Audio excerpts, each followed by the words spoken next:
നരഭോജി കടുവയുടെ വയറ്റിൽ രാധയുടെ വസ്ത്രവും കമ്മലും മുടിയും.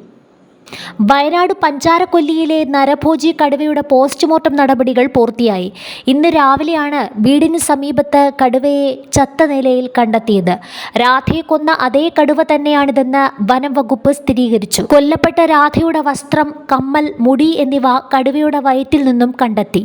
മരണകാരണം കടുവയുടെ കഴുത്തിലുണ്ടായ മുറിവാണെന്നാണ് പോസ്റ്റ്മോർട്ടത്തിലെ പ്രാഥമിക നിഗമനം. കടുവയുടെ കഴുത്തിൽ ഏറ്റുമുട്ടലിൽ സംഭവിച്ച 4 മുറിവുകൾ ഉണ്ടായിരുന്നു.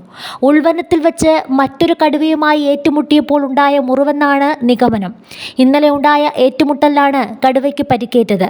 ഈ മുറിവുകൾ മരണകാരണമായെന്ന് chief wildlife warden Pramod G Krishnan പറഞ്ഞു. ഇന്ന് പുലർച്ചെ 2:30-ഓടെയാണ് പിലാക്കാവിൽ കടുവയെ ചത്ത നിലയിൽ കണ്ടെത്തിയത്. രാത്രി 12:30-ഓടെയാണ് അവശനിലയിലായ കടുവയെ വനവകുപ്പ് ഉദ്യോഗസ്ഥർ കണ്ടെത്തിയത്. കാടിനുള്ളിൽ മാലിന്യങ്ങൾ നിക്ഷേപിക്കപ്പെട്ട സ്ഥലത്തായിരുന്നു കടുവയെ ആദ്യം അവശനിലയിൽ കണ്ടത്. 2 മണിക്കൂർ നേരം കടുവയ്ക്ക് പിറകെ പോയി. പിന്നീടാണ് ചത്ത നിലയിൽ കാണപ്പെട്ടത്.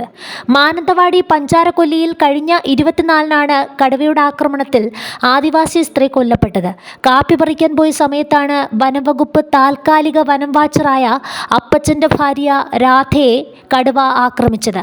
രാവിലെ 8:30-ഓടെയാണ് ഇവർ കാപ്പിത്തോട്ടത്തിലേക്ക് പോയത്. സാധാരണ പരിശോധനയ്ക്കെത്തിയ തണ്ടർബോൾട്ട് സംഘമാണ് രാധയുടെ മൃതദേഹം കണ്ടെത്തിയത്. പാതി ഭക്ഷിച്ച നിലയിലായിരുന്നു മൃതദേഹം. സ്ഥലത്ത് പ്രദേശവാസികളുടെ പ്രതിഷേധം രൂക്ഷമായതോടെയാണ് നരഭോജി കടുവയെ വെടിവെച്ച് കൊല്ലാൻ ഉത്തരവിട്ടത്.